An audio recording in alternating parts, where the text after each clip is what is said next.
चालू रही है।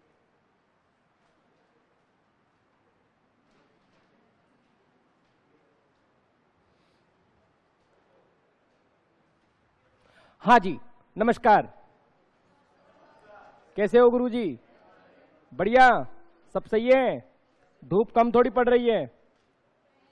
अच्छा चलो ठीक है। तो हमने आपके महाराणा सांगा का टॉपिक चला रखा है, और लड़ाई महाराणा सांगा को करना है मैडम, आपको नहीं करनी है, ठीक है?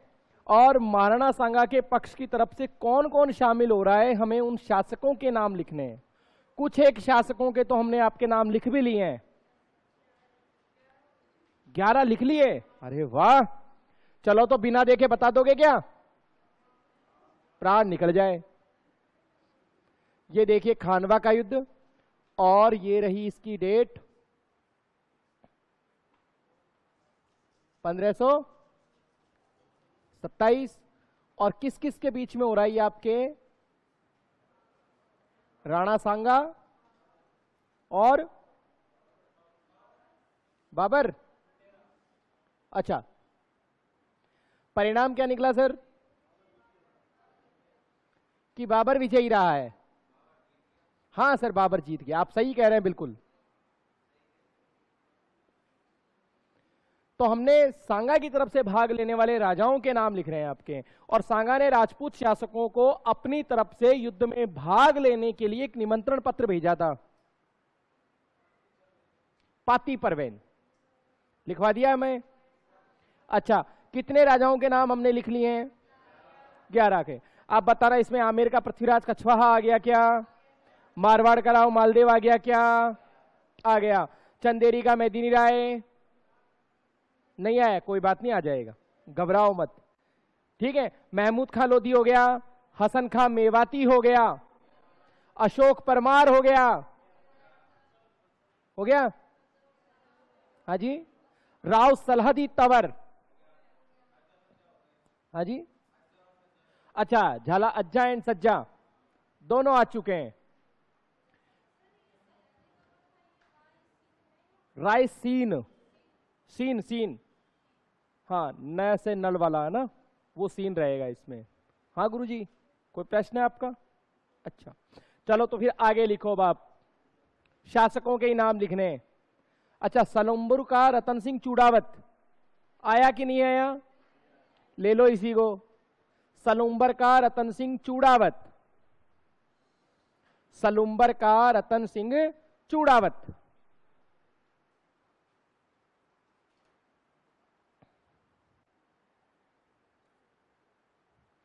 रतन सिंह चूड़ावत।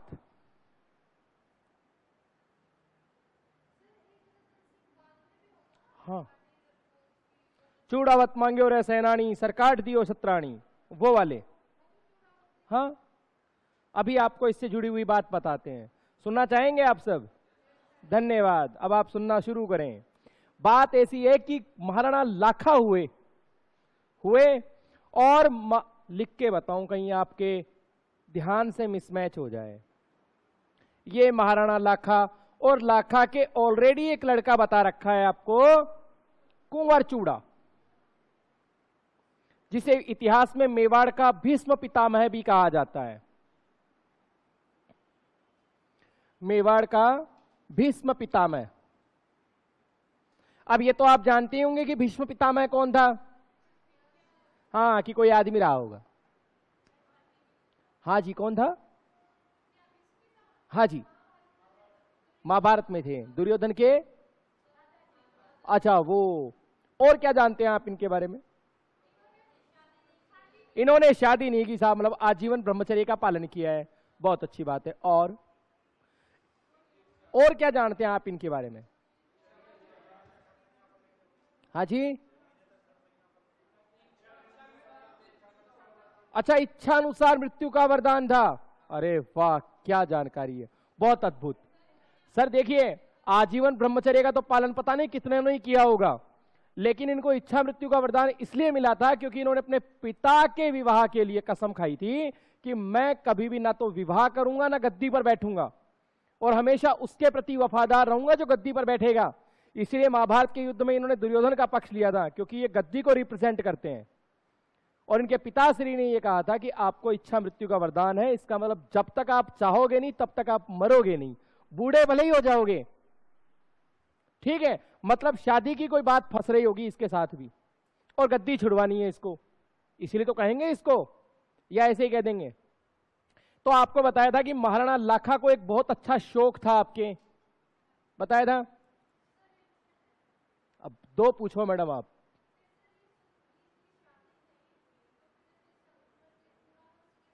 हाँ, ये बहुत अच्छी बात पूछी मैडम ने। ठीक है, देखो मैं कह रहा था ना, आप सोच नहीं सकते, जहां ना पहुंचे रवि और जहां ना पहुंचे कवि वहां पहुंचे टीकाकार, जो टीका लिखने वाले होते हैं ना। तो इतिहास में अपन कवि तो बन नहीं सकते। तो मैडम आपके प्रश्न का उत्तर मैं भी देता हूं, है ना। आप सुनिए भाई कि कुंवर चूड़ा बिल्कुल यूं शादी के योग्य हो चुका है। आपको बताया था कि जब इसके विवाह का प्रस्ताव आया था तो शिकार खेलने चला गया था।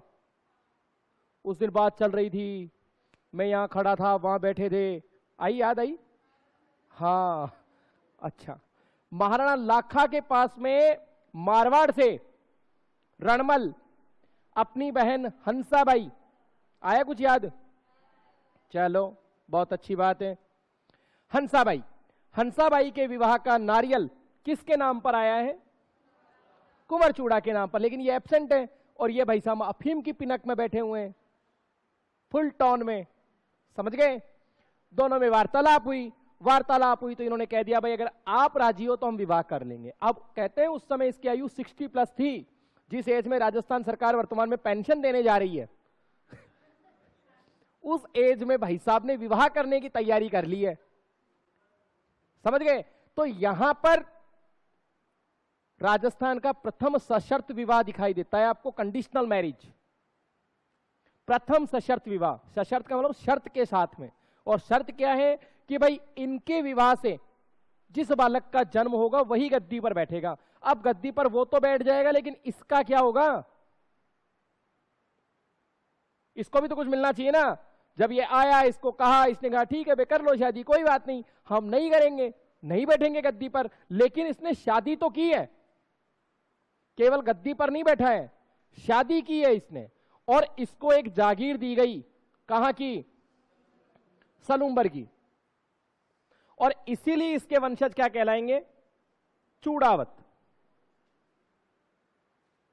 ठीक है, और ये जाके कहां रहने लगेगा? सलूम्बर में। सलूम्बर आपके उदयपुर में है भाई। साथ में इसको स्पेशल राइट्स दिए गए, स्पेशल पावर दे दी गई कि जब भी कभी मेवाड़ की लड़ाई होगी ना तो सबसे आगे तू ही रहेगा लड़ने वालों में। युद्ध में आगे का नेतृत्व आप ही करोगे, आप सेनापति रहोगे सेना के। और मान लो कभी कभार अगर राजा पोस्ट पर नहीं रहा, स्पेशल पावर निकाल सकते हो आप, ऑर्डर जारी कर सकते हो। जैसे आपने राज्यपाल को ऑर्डिनेंस दे रखा है, अध्यादेश की शक्तियां दे रखी है, ठीक वैसी ही पावर किसको दे दी गई? चूड़ावतों को दे दी। ठीक है, शाही फरमान दे दिया कि भाई हमेशा आगे आप ही लड़ोगे। मतलब जो आप महाराणा प्रताप के साथ में हरावल और चंद्रावल पढ़ते हो, वो कंसेप्ट यहां पर ध्यान रखना है आपको कि इनको राइट मिला हुआ इस चीज का कि हमेशा आगे आप ही लड़ोगे, आप ही लड़ोगे। ये अधिकार है आपका, कोई छीन नहीं सकता आपसे। इसीलिए इनके साथ में आता है सलूम्बर, और सलूम्बर आपके उदयपुर में है। वो जो रतन सिंह चूड़ावत हुए, जिनकी पत्नी थी आपके कौन? सलह कंवर, जो इतिहास में हाड़ी रानी के नाम से प्रसिद्ध है, उसके भी पतिदेव का नाम रतन सिंह चूड़ावती है। और वो भाई साहब भी सलूम्बर से ही है। जब भी चूड़ावतों का नाम मिल जाए सलूम्बर दिमाग में ले आना। और लाखा ने इनको ये पावर दे रखी है, ये राइट्स मिले हुए हैं कि जब भी कभी लड़ाई होगी ना तो आप आगे लड़ोगे, सेना में सबसे आगे आप ही रहोगे। और आज तो आपको पता ही है कि तारीख कितनी है, और आज आपको पता ही है कि किसकी जयंती है। और बोलो, और देखो कितनी खुशी की बात है कि ज्यादा नहीं तो महाराणा प्रताप का जन्म तो करवा के ही जाऊंगा आज। हाँ, अरे कॉपी में क्या ही रे। ठीक है, तो रतन से, अच्छा एक बात बताओ, मतलब ये तो फिक्स है कि ये एक ही परिवार के हैं, एक ही परिवार के हैं ना। अच्छा एक बात बताओ, अभी गांव, मारवाड़ी भाषा में बोल लूं? हाँ, मान लो गांव गुवाड़ी के मायने कोई बड़ो बूढ़ो आदमी, नहीं समझे? नहीं समझे? चलो दोबारा समझो, ध्यान से सुनना। मानो कि ग्रामीण क्षेत्र में किसी के घरवाले की मृत्यु हो जाए, जब पगड़ी की बात आती है तो उसके भाई बंधुओं से पूछा जाता है ना, पूछा जाता है। अच्छा, आज से 5-10 साल पहले का जब आप बैकग्राउंड में चलोगे, तब तो क्या होता था कि जेठ जी, देवर जी के लड़के के बंधवा देते थे पगड़ी के, ले रे भाई पालन पोषण तू करेगा अब आगे जाके, दत्तक पुत्र जिसको बोलते हैं, बोलते भाई ये इसके गोद चला गया, ऐसा होता था। अब सिस्टम क्या हो गया है कि जिसके लड़कियां हो तो पाटे पे रखवा देती हैं। पाटा समझते हो? चलो कोई बात नहीं, सीधा आओ। महाराणा सांगा युद्ध क्षेत्र में मूर्छित हुआ ना? तो आपको क्या लगता है कि इसके परिवार वालों ने राजछत्र को धारण नहीं किया? सलूंबर का रतन सिंह चूड़ावत लड़ने आया हुआ है, क्या जितने भी राजपूत सरदार थे, लगभग 20 राजा हैं उस समय, सबके सब सांगा की तरफ से लड़ रहे हैं, तो क्या किसी में इतनी सी भी बुद्धि नहीं रही होगी क्या कि सलूंबर के रतन सिंह चूड़ावत को कहा गया हो कि महाराज तू ओढ़ ले, तू लड़ ले इनकी तरफ से? कहा होगा? अरे अभी जैसे मानो किसी के घर पे कोई प्रोग्राम होता है, कोई अच्छी बुरी बात हो जाती है, तो उसके भाई बंधुओं में जिम्मेदारी जाती है कि नहीं जाती है? तो वो जिम्मेदारी ओढ़ते हैं कि नहीं ओढ़ते हैं? ओढ़ते हैं ना, या नहीं ओढ़ते हैं? ओढ़ते हैं। तो इस रतन सिंह चूड़ावत को भी तो कहा होगा, तो इस रतन सिंह चूड़ावत ने मना किया होगा, और मना करते हुए इसने क्या कहा कि जैसे मेरे पूर्वजों ने क्या कह रखा है कि हम राजछत्र धारण नहीं करेंगे, मैं भी नहीं करूंगा, लेकिन मैं उसकी तरफ से जरूर लड़ूंगा जिसके पास में राजछत्र होगा। तो रतन सिंह चूड़ावत पर आपका प्रश्न क्या बनेगा कि खानवा के युद्ध में किसको राजछत्र धारण करने के लिए कहा गया था? जिसने मना किया तो रतन सिंह चूड़ावत। हम डायरेक्ट स्टेटमेंट लिखेंगे, कथन लिखेंगे कि मेरे पूर्वजों ने तो पहले ही मेवाड़ का राजछत्र त्याग दिया है, तो मैं इसे क्यों धारण करूं, लेकिन मैं उस व्यक्ति के पक्ष में लड़ूंगा जो इसको धारण करेगा। दोनों ही बातें आ जाएगी इसमें, समझ गए? लिखो, मेरे पूर्वजों ने तो, इसी में लिखना है अपने को, मेरे पूर्वजों ने तो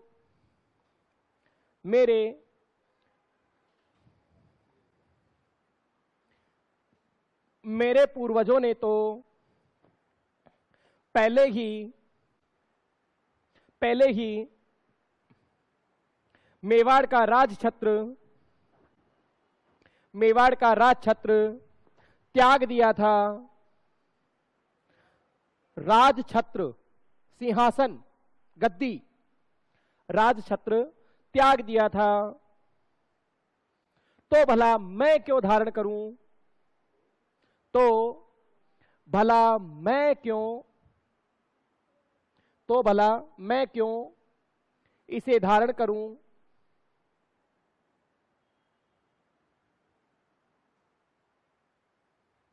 लेकिन मेरे पूर्वजों की भांति,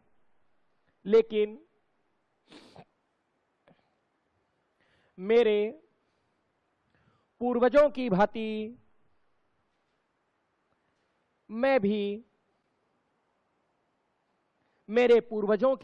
मैं भी इस राजछत्र के प्रति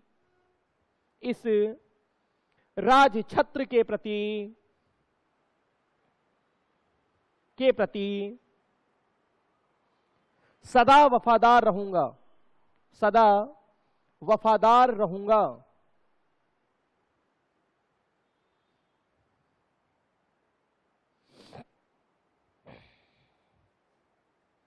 अच्छा, जैसे इतिहास में ये चूड़ावत राजकुमार है ना, या चूड़ावत राजपूत है, ठीक वैसे ही मेवाड़ के इतिहास में जब आप महाराणा प्रताप पढ़ेंगे तो महाराणा प्रताप के एक भाई थे शक्ति सिंह, जिन्होंने हल्दी घाटी के युद्ध में महाराणा प्रताप के खिलाफ युद्ध लड़ा था अकबर की ओर से।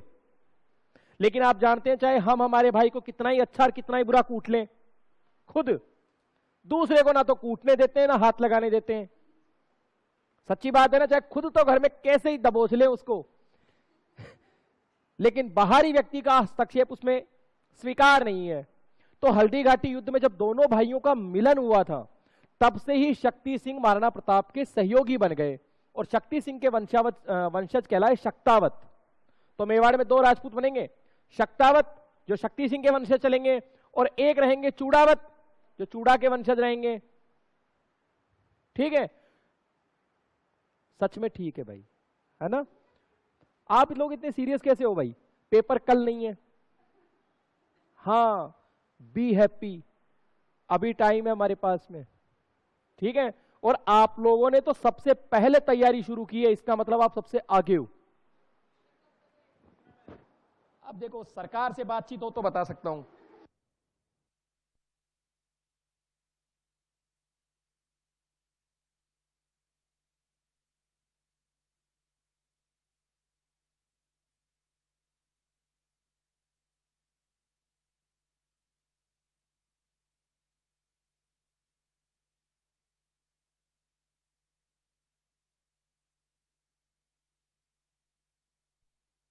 ना तो वो हमारे चाय पीने आते हैं, बस।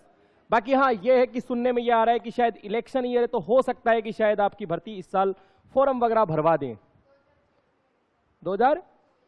अब देखो मैडम, मैंने पहले कहा ना, अपना कोई परिचित नहीं है सरकार में। हाँ, अनुमान है कि आ जाएगी, कंफर्म आएगी। देखो, कोई सी भी पार्टी हो, कोई सी भी सरकार हो, अपने वोट बैंकों को भी बेकार नहीं करती है, ये 100% बात है। अब भरवा लेगी तो भर देंगे अपन, तैयार पड़े, भर देंगे ना अपन फॉर्म। वो भरवा ले, अपन तो भर देंगे। हाँ, क्या ही दिक्कत। और एग्जाम ले तो एग्जाम को भी तैयार हो, तैयार हो कि नहीं हो? अरे पोस्टिंग दे, हम तो उसके लिए भी तैयार है। और बोलो क्या चाहिए? क्यों जी गुरुजी? हाँ, ज्यादा नहीं हुआ, लिखो। गांव बसा नहीं। चलो जी, हो गया। आगे लिखे, मेड़ता का, मेड़ता का विरमदेव मेड़तिया, मेड़ता का विरमदेव मेड़तिया। बीकानेर का, आप कॉपी करते रहे, बीकानेर के राव जेतसी का पुत्र राव कल्याणमल।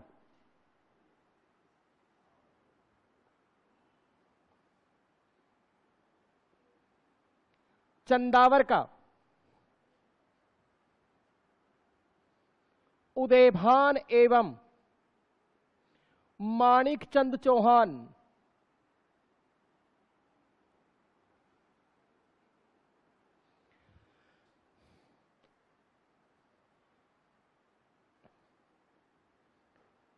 चंदेरी का मैदिनी राय।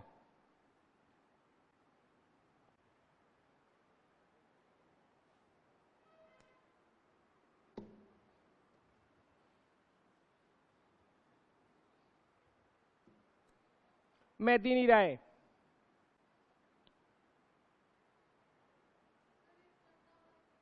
चंदावर मैडम आपके यूपी में, ठीक है जी। मैडम आज डलवा, कितने हो गए नाम? हाँ जी, हाँ ठीक है, जो भी है आपका नंबर है। अरे मेरे को नाम याद आया था, मैं भूल गया तुम्हारी बातों में। हाँ, सिरोही का, सिरोही का अखेराज देवड़ा प्रथम, अखेराज देवड़ा प्रथम। नागौर का खानजादा, इसमें एक लाइन छोड़ना भाई, हम एक लाइन लिखेंगे इसमें। सिरोही के अखेराज देवड़ा प्रथम में एक लाइन मेंशन करनी है, ठीक है। नागौर का खानजादा। वागड़ का उदय सिंह, वागड़ का उदय सिंह। एक और बच गया। देवलिया प्रतापगढ़,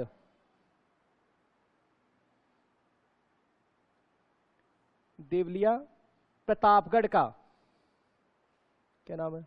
हाँ, रावत बाग सिंह।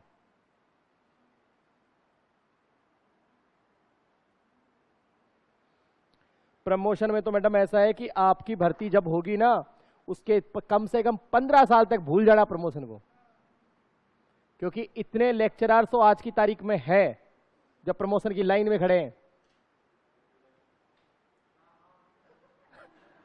समझ रहे हो ना? हाँ, 1 से 2 साल में।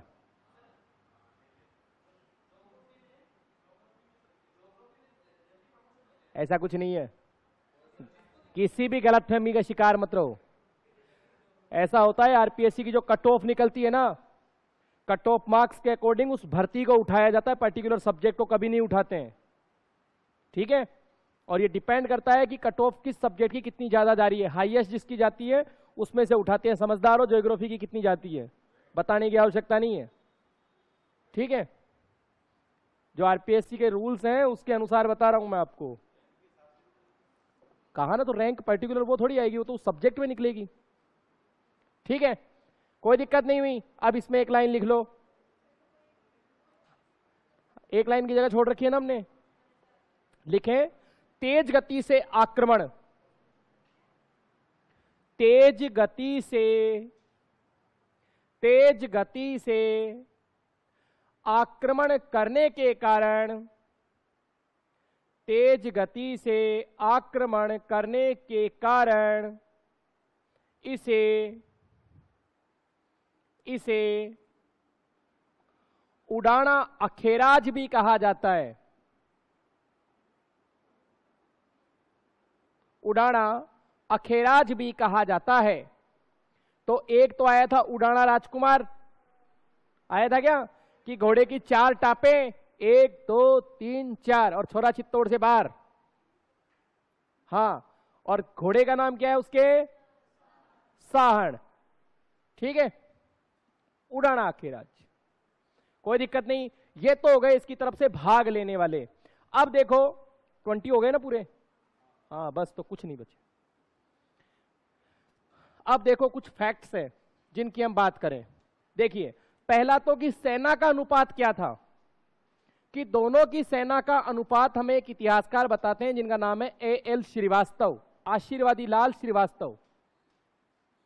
और A.L. श्रीवास्तव क्या कहते हैं कि बाबर और सांगा की सेना का अनुपात 1:2 था। मतलब सांगा की जो सेना थी ना, बाबर की तुलना में डबल थी।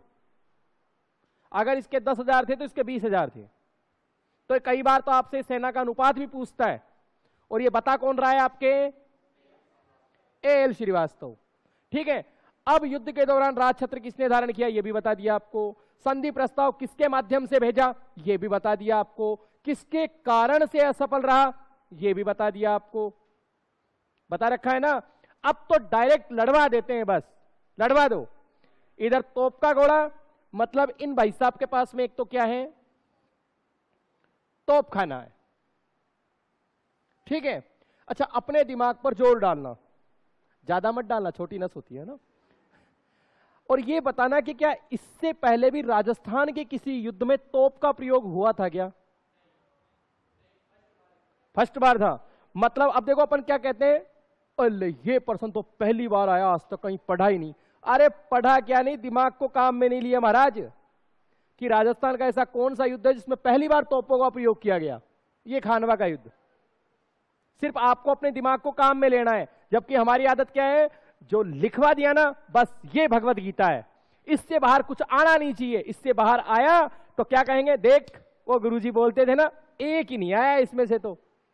अरे भले आदमी, वो आरपीएससी वाले महाराज अपनी कॉपी लेके बैठेंगे, उनका काम है प्रश्न बनाना, क्वालिटी का बनाना पेपर, आपको भी ये काम में लेना है, ठीक है। तो पहला युद्ध जिसमें तोपों को काम में लिया हो, खानवा, राजस्थान में, भारत में नहीं है, अपन राजस्थान की बात कर रहे हैं केवल, ठीक है। फिर एक इन भाई साहब की युद्ध नीति है जिसका नाम है तुलुगामा। कौन सा गामा, तुलुगामा। अब तुलुगामा युद्ध पद्धति में क्या होता है कि सेना जो होती है ना उसको हम 3 भागों में बांट देते हैं। कितने भागों में, 3 भागों में। अब इसके 3-3 टुकड़े कर लो भाई, ये 1-3, ये 1-3 और ये 1-3।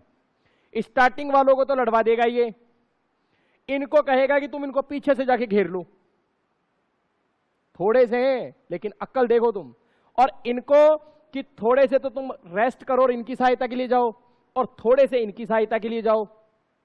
शत्रुओं को चारों ओर से घेर लेना ताकि भागने का भी मौका नहीं मिले। अब आदमी सामने से ही लड़ सकता है, पीछे से थोड़ी लड़ सकता है। जबकि हमारे यहां पर क्या है, तुम तो तलवार चलाओ बस, लड़ते जाओ बस, और नियमों से लड़ना है। हाँ, नियमों के विरुद्ध नहीं लड़ना है किसी की गर्दन काटनी हो, सूर्यास्त हो गया, कल आना। जबकि यहां पर उद्देश्य क्या है? केवल और केवल जीतना है। तो बाबर की जीत के कारणों में उसका तोपखाना, उसकी तुलुगामा युद्ध पद्धति, तीसरी सबसे जरूरी चीज कि बाबर का सांगा की तुलना में अधिक कुशल सेनापति होना। सांगा अच्छा था, लेकिन इस युद्ध में उसने गलती क्या कर दी कि वो हाथी पर बैठकर आ गया। जैसे ही तोप का घोड़ा छूटे, हाथी बावड़ा होके पीछे भागे। अब जैसे ही पीछे भागे, सांगा को लग रहा था कि अभी 1-2 घंटे में युद्ध को खत्म करते हैं, बाबर नाम की चिड़िया को उड़ा देंगे आज हिंदुस्तान से। लेकिन जब सफलता नहीं मिली तो वो खुद आगे आ गया। अब जैसे ही आगे आया तो बाबर के तीरंदाज जो थे उन्होंने सीधा निशाना बना दिया, किसको? सांगा को। और फिर अपन क्या पढ़ते हैं कि सांगा बड़ी वीरता से लड़ा, लेकिन अचानक एक तीर आया और उसकी आंख में लगा और भाई साहब बेहोश हो गए। जैसे ही बेहोश हुए, उसका राजछत्र धारण करवा दिया, और जैसे ही वो महाराज मरे, युद्ध खत्म। सांगा को युद्ध क्षेत्र से बाहर कौन लेके आया? मालदेव और कुंवर पृथ्वीराज कछवाहा। होश कहां आएगा? बसवा दौसा में। देख लो, खानवा के युद्ध में बेहोश होने का मतलब क्या है? बसवा में होश आएगा। और फिर जैसे ही होश आएगा तो महाराज कह देंगे कि भाई जब तक उसको हराऊंगा नहीं जाऊंगा नहीं। तो फिर गया कहां? रणथंबोर। रणथंबोर को किसको इसने उपहार के लिए दिया? अपनी पत्नी कर्मावती को दे दिए।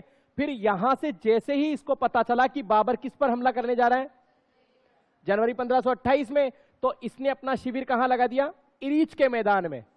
यह ध्यान रखना है आपको। कौन से मैदान में? इरीच के मैदान में। राजपूतों को फिर से बुला लिया, और इस बार जहर दिए जाने के कारण इन भाई साहब की मृत्यु कहां हो गई? कालपी में। शिविर लगाया इरीच में, बाबर को जाना है चंदेरी में।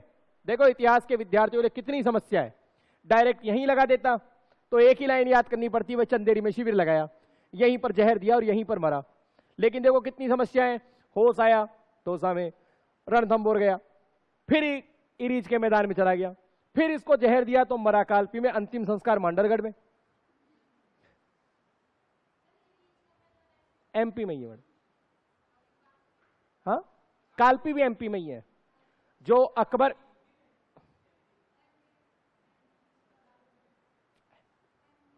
एमपी में, और अकबर का जो नवरत्न था उसका खास दोस्त बीरबल महेशदास, वो कालपी का ही रहने वाला था।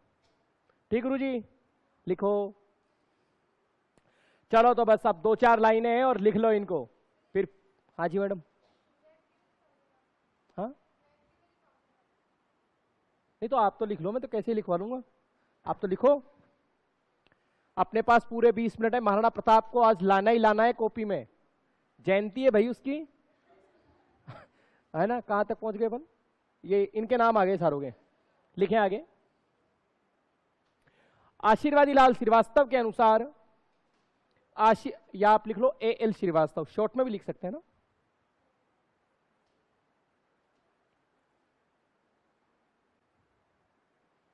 AL श्रीवास्तव के अनुसार खानवा के युद्ध में, खानवा के युद्ध में बाबर और सांगा की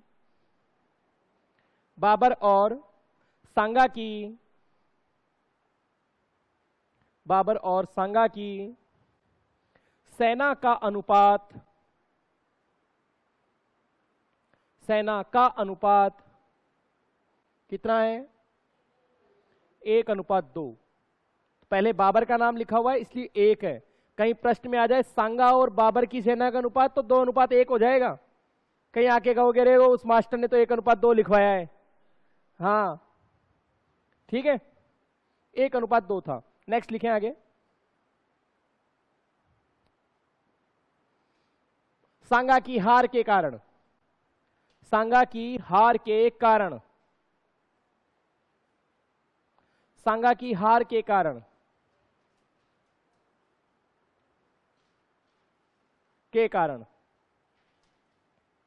नंबर 1, बाबर के पास तोपखाना होना। बाबर के पास तोपखाना होना।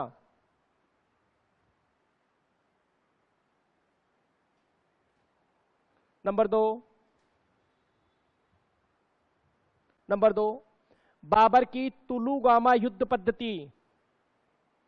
तुलुगामा, कौन सा गामा? तुलुगामा, तुलुगामा युद्ध पद्धति।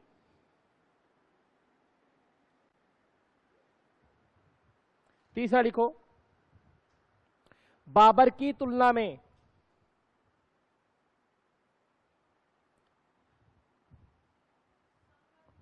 हाँ लाइन थोड़ी सी गलत हो गई, इसको बाबर की जगह सांगा लिखो ना, सांगा की तुलना में। कर लेंगे अपन करेक्शन। ये मैडम तो व्हाइटनर भी लेके बैठती है भाई, वाह, फिर कोई दिक्कत नहीं है। सांगा की तुलना में बाबर का अधिक कुशल, अधिक, सांगा की तुलना में बाबर का अधिक, हाँ जी, अधिक कुशल सेनापति होना, अधिक कुशल सेनापति होना। अब यहां पर एक लाइन मिलती है इतिहासकारों की कि सांगा बाबर से अच्छा सैनिक था।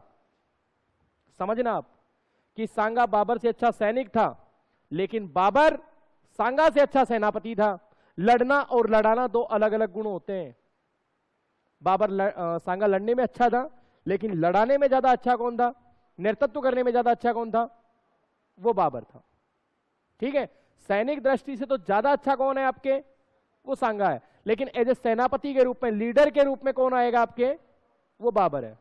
ठीक है, चौथा कारण लिखो और नोट लगा के लिखो, colonel James Tod, colonel James Tod, doctor Harbilas Sarda, colonel James Tod और डॉक्टर हरविलास शारदा के अनुसार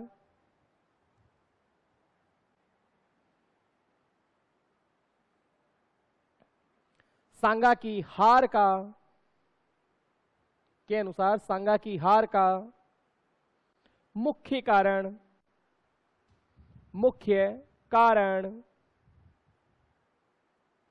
सलहदी तवर द्वारा, कल आया था रायसीन का सलहदी तवर, लिखूं? सलहदी तवर द्वारा, सलहदी तवर द्वारा युद्ध के दौरान ही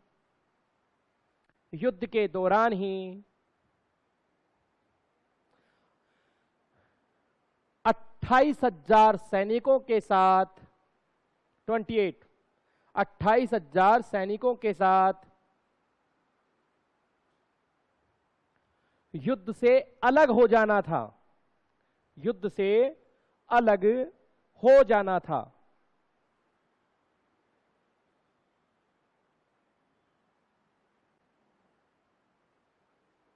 हो गए? तो इतिहासकार ये कहते हैं कि अगर शायद ये नहीं होता अलग, तो शायद परिणाम कुछ और होता। ठीक है, अब देखो हमने जो भी कुछ लिखा ना, सब सांगा के पक्ष वाला लिखा है। बाबर के पक्ष को तो हमने हाथ ही नहीं लगाया। वो ज्योतिष का नाम भी नहीं लिखा हमने।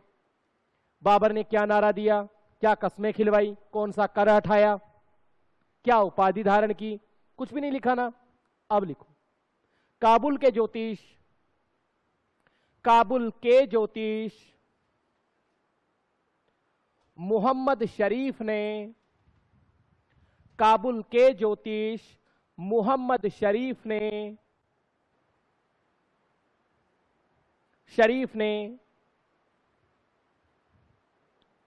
इस संघर्ष में सांगा के विजयी होने की